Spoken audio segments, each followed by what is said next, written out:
அனைவருக்கும் வணக்கம். நான் உங்கள் மோசஸ் உடையல் ஜோதிட வாஸ்து கன்சல்டன்ட் சென்னையிலிருந்து. ஸோ இப்போ இன்றைக்கி பார்த்தீங்கன்னு வச்சுக்கோங்க, இந்த மாதம் வந்து இந்த டிசம்பர் மாத பலன்கள் எப்படி இருக்குதுன்னு நம்ம பார்க்க போகிறோம். ஏன்னா டிசம்பர் மாதம் என்ன கிரக நிகழ்வுகள்லாம் பார்த்தீங்கன்னு வச்சுக்கிங்கன்னா, இந்த மாத தொடக்கத்திலே பார்த்தீங்கன்னா நம்ம இந்த கார்த்திகை தீபம் என்ற திருவிழாவோட தான் நம்ம இந்த மாதத்தையே தொடங்குறோம். ஏன்னா 2ஆம் தேதி பார்த்தீங்கன்னா அந்த கார்த்திகை தீபத்தை வந்து நம்ம கொண்டாட இருக்கோம். ஸோ மேலும் பார்த்தீங்கன்னு வச்சுக்கோங்க, இந்த காலகட்டம் பார்த்தீங்கன்னா கடந்த மாதத்துலலாம் கடந்த ஒரு 6 மாதமாக சனி வந்து வக்ரமாக இருந்தார். ஸோ அப்போ அந்த சனி வந்து வக்ர நிவர்த்தி ஆகக்கூடிய ஒரு வாய்ப்பு இருக்குது இந்த காலகட்டத்தில். ஸோ சனி வக்ரம் இருக்குது. ப்ளஸ் என்னென்னாக்கா குரு பகவான் வந்து கடகத்துலேருந்து மிதுன ராசிக்கு வரப்போகிறார். ஸோ இந்த மாதிரியான நிறைய கிரக மாற்றங்கள், கிரகத்தோடைய தன்மைகளுடைய மாற்றங்கள் இந்த மாதத்தில் இருக்கிறதுனால இந்த டிசம்பர் மாத பலன்கள் வந்து நிறைய பேருக்கு ஏதோ ஒரு விதத்தில் ஒரு மாற்றத்தை கொடுக்கக்கூடிய ஒரு மாதமாக இந்த மாதம் அமையப் போகிறது. ஸோ அதுதான் வந்து என்னென்னாக்கா அதுதான் இந்த மாதத்துடைய ஒரு நிறைய சிறப்பு அம்சங்கள். அதுக்கப்புறம் பார்த்திங்கன்னா மார்கழி மாதம் பார்த்திங்கன்னா நிறைய விரதங்கள்லாம் இருப்பாங்க. குறிப்பாக என்னென்னாக்கா மார்கழி மாதம் யாரெல்லாம் விரதம் இருக்கணும், ஏன்னா முன்னாடி பார்த்திங்கன்னு வச்சுக்கோங்க, மார்கழி மாதத்தில் நிறைய பேர் இந்த பூசணி பூ வச்சுருப்பாங்க. ஏன்னா திருமணம் ஆகாத பெண்கள் வந்து விடிய காலையில் அந்த பூசணி பூவை வந்து வாசலில் வச்சு கோலம் போடுவாங்க. அப்போ அந்த திருமணம் வந்து அந்த நிகழ்வு என்பது நடக்கும். ஸோ அதுவே ஒரு பரிகாரமாக இருந்தது. ஏன்னா மார்கழி மாதம் என்னன்னாக்கா ஆண்டாள் வந்து அந்த திருப்பாவையை பாடி பெருமாளுடைய அருளை பெறதுக்கு திருப்பாவை படம். அப்போ என்னன்னாக்கா தன் கணவரை அடைவதற்காக அந்த ஒரு நிகழ்வை வந்து செஞ்சு. அப்போ என்னன்னாக்கா இந்த டிசம்பர் மாதத்தில் நாம் அந்த மார்கழியில் இந்த நிகழ்வை நாம் செய்யும் போது முன்னாடி நிறையவே இப்போ பூசணிக்காயை காணோம், பூசணி பூவையும் காணோம். அந்த பூசணி பூவை வைத்து நீங்கள் வந்து அந்த காலையில் பிரம்ம முகூர்த்தத்தில் ஒரு கோலம் போட்டு, ஏன்னா நிறைய பேர் என்னென்னாக்கா கோலத்தை நைட்டே போட்டு வச்சுருவாங்க. ஸோ அதுக்கு அதாவது எந்த காலத்தில் எதை செய்ய வேண்டுமோ அந்த காலம் என்பது ரொம்ப முக்கியமானது. இப்போ நம்ம என்னக்கா நைட்டு விடிய காலையில் எழுந்திரி சோம்பேறித்தனம் போட்டு நைட்டு தூங்கும் போதே கோலத்தை போடுறோம். அது வந்து பலன் தராது. ஏன்னா காலையில் பிரம்ம முகூர்த்தத்தில் பார்த்தீங்கன்னா நம்மளுடைய அந்த ஓசோன் மண்டலம் வந்து ரொம்ப நம்ம பூமிக்கு நியரில் இருக்கும். அப்போ வந்து நமக்கு கிடைக்கக்கூடிய காற்று வந்து நமக்கு வந்து ஆக்சிஜனை வந்து தரமான பிராணகினை நம்ம சுவாசிக்கும் போது ஆக்சிஜன் O2 போயிட்டு உள்ள O3 மாறும். புரியுதுங்களா? இந்த ஒரு நிகழ்வு நடக்கும். அப்போது இந்த O3 வந்து அதிகமாக அந்த காலகட்டத்தில் நமக்கு கிடைக்கும் அப்படின்ற ஒரு அறிவியல் தன்மையும் இதில் இருக்குது. அதனால தான் மார்கழி மாதம் நிறைய சிறப்புகளோடு. அப்போது திருமணம் தள்ளி போகக்கூடிய நிறைய பெண்கள் இந்த காலகட்டத்தில் நீங்கள் அந்த பூசணி பூவை வச்சு அந்த சாணி மேலே பூசணி பூ வச்சு கோலம் போட்டு நீங்கள் வரும்போது உங்கள் வாழ்க்கையில் அந்த திருமணத்திற்கான அந்த ஒரு தன்மை வந்து உங்ககிட்ட மேலோங்கும்.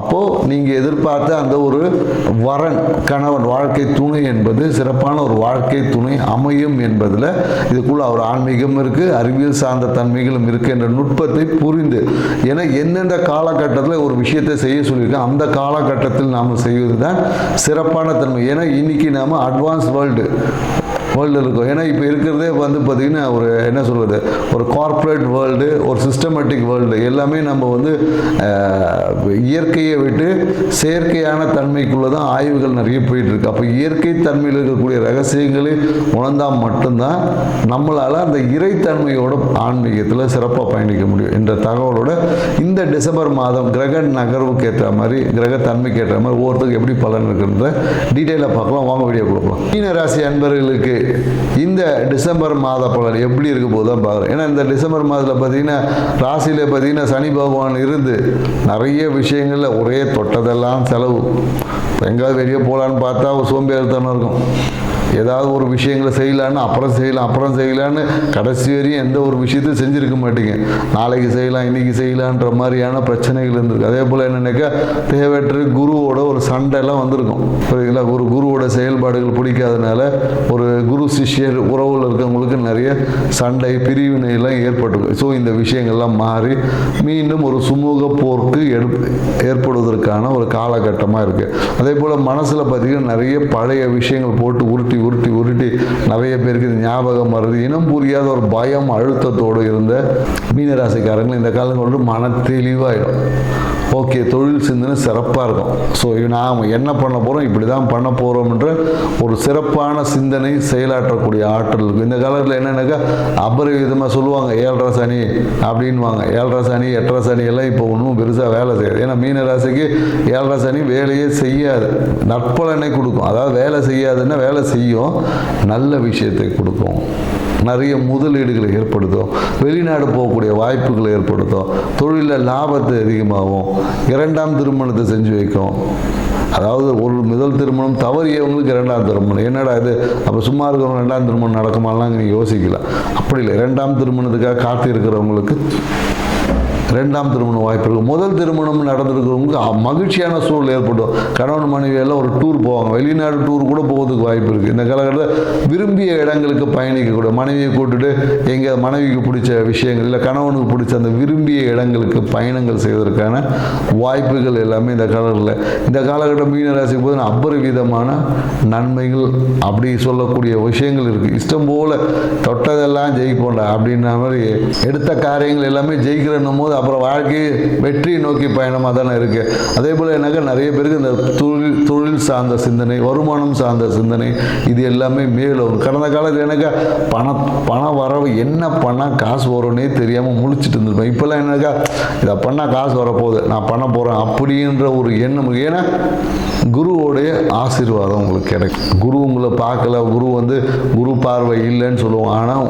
மறைமுகமான குருவோட செயல்பாடுகளால் உங்களுக்கு நன்மைகள் இருக்கும். அதே போல் என்னக்கா தந்தையோட பரிபூர்ண ஆசீர்வாதம் கிடைக்கும், தந்தையோட முழு ஒத்துழைப்பு இருக்கும்.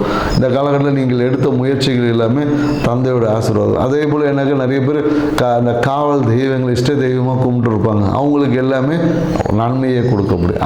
அந்த தெய்வத்தை முன்னிறுத்தி செய்யக்கூடிய அனைத்து விஷயங்களும் வெற்றியின் பாதை, வருமானத்தை ஈட்டக்கூடிய வெற்றியின் பாதையே ஒரு சைடு இருந்தாலும் அதன் மூலயமா நினைத்த காசு வரும்.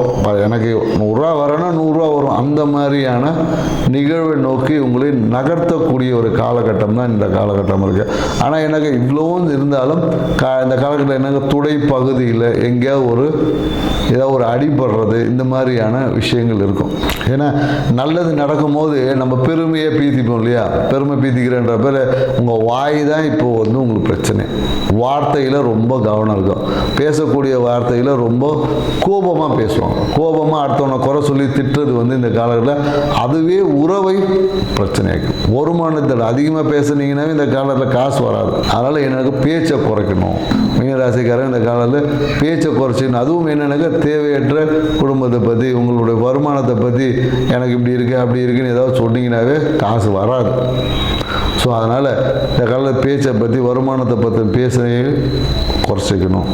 ஸோ என்னென்னாக்க தந்தைக்கு இந்த காலத்தில் அப்பாவுக்கு பார்த்தீங்கன்னா ஏதாவது ஒரு மருத்துவ சிகிச்சை ஏற்படுவதற்கான வாய்ப்பு இருக்குது. ஸோ அந்த மருத்துவ சிகிச்சை செய்வதன் வழியாக உங்களுக்கு இந்த காலகட்டத்தில் உங்களுக்கு பொருளாதார வளம். நீங்கள் அப்பாவுக்கு போயிட்டு நான் போயிட்டு சும்மா அப்பா வயசில் இருக்கிற, எனக்கு அப்பா இல்லைங்க என்னங்க பண்ண, அப்பா வயதில் இருக்கிறவங்கள போயிட்டு கொண்டு போவாங்க, ஏதாவது மருத்துவம் கேட்குறாங்களா அவங்களுக்கு தேவையான உதவிகளை செஞ்சு பாருங்கள். உங்களுக்கு வருமானம் இன்னொரு சைடு டபுள் என் வருமானம் இருக்குது, வருமானத்துக்கு தான் நான் முக்கியத்துவம் கொடுப்பேன்லாம் இருக்கக்கூடாது. ஸோ நீங்கள் செய்யக்கூடிய அந்த உதவி என்பது உங்கள் வருமானத்துக்கு. ஏன்னா இயற்கையும் இறைவனும் நமக்கு ஏதோ ஒரு விதத்தில் நம்ம எனக்கோ கடவுள்கிட்ட வேண்டி இருப்போம். அதுக்கு என்ன பண்ணுறோம், சரி இந்த வேலை செஞ்சுட்டு காசு வாங்கிப்போ. இப்போ நீங்கள் ஒருத்தங்கிட்ட போய் ஒரு விஷயத்தை கேட்குறீங்க, அது கேட்டிங்கன்னா காசு கொடுத்து அது பிச்சை போடுற மாதிரி. அதே இப்போ இந்த மரத்தை வெட்டு இல்லை இந்த செடியை வெட்டு ஒன்று அவர் கொடுக்கணும், அது வேலை செய்து பணம் வாங்குவது. வேலை செய்யாமல் வாங்கினா தான் நமக்கு ஏதோ தர்மமாக செய்கிற மாதிரி இருக்குது. வேலை செய்யறதுக்கான கூலின்றது தாராளமாக கிடைக்கும்.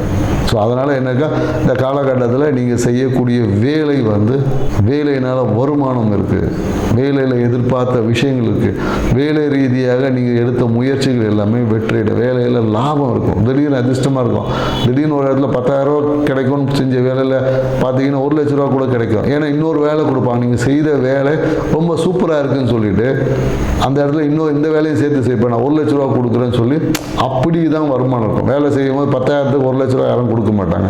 நீங்கள் வேலை செய்த வேலை அவங்க திருப்தியாகி அந்த வேலை இந்த வேலையும் சேர்த்து செய்யுன்னு சொல்லி அதிகமான இன்னொரு வேலையும் சேர்த்து கொடுத்து உங்களுக்கு 1 லட்ச ரூபா அந்த இடத்துல கிடைக்கும். ஸோ அதனால் இந்த காலத்தில் நீங்கள் எடுத்த தொழில் ரீதியான தேவையான முயற்சிகள் எல்லாமே நீங்கள் எதிர்பார்த்த அந்த பிளான் பண்ண காசு உங்களுக்கு முழுமையாக கிடைக்கும். ஸோ அதனால் இந்த மாதம் மீனராசிக்காரங்களுக்கு மிக அதிர்ஷ்டம் நிறைந்த மாதமாக இருக்குது. ஆனால் பேச்சை கண்ட்ரோலாக வச்சுக்கோங்க. உங்கள் வாயில் தான் பிரச்சனை. ஸோ பேச்சு சரியாக இருந்தால் உங்கள் வாழ்க்கை அதிர்ஷ்டமாக மாறும். நன்றி, வணக்கம்.